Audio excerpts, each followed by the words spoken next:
গীতায় নাকি নারীদের পাপজনী বলা হয়েছে, এমনই একটি পোস্ট বর্তমান সোশ্যাল মিডিয়ায় ঘুরে বেড়াচ্ছে। তো আমি আজকে আপনাদেরকে শ্রীমদ্ ভগবত গীতা থেকে আসলে প্রমাণ দেখাবো যে আসলে ভগবান শ্রীকৃষ্ণ গীতার নবম অধ্যায় ৩২ নম্বর শ্লোকে কি বলেছে। তো আপনারাই দেখুন বন্ধুরা, এখানে ভগবান শ্রীকৃষ্ণ স্পষ্ট বলেছে যে, হে পার্থ, যারা আমাকে বিশেষভাবে আশ্রয় করে তারা স্ত্রী, বৈশ্য, শূদ্র আদি নিচুকুল জাত হলেও অবিলম্বে পরম গতি লাভ করে। এখানে ভগবান শ্রীকৃষ্ণ কাউকেই পাপজনী বলেনি।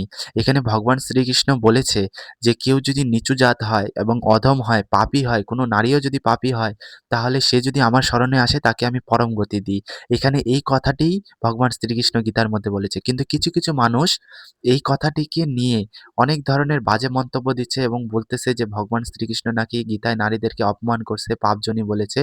তো বন্ধুরা আপনারাই বলুন, যেখানে ভগবান শ্রীকৃষ্ণ স্পষ্টভাবে বলছে যে যেই আমার শরণে আসুক না কেন তাকে আমি পরম গতি দিই। তো এটাই আজকে আপনাদেরকে দেখানো ছিল বন্ধুরা। হরে কৃষ্ণ, রাধে রাধে।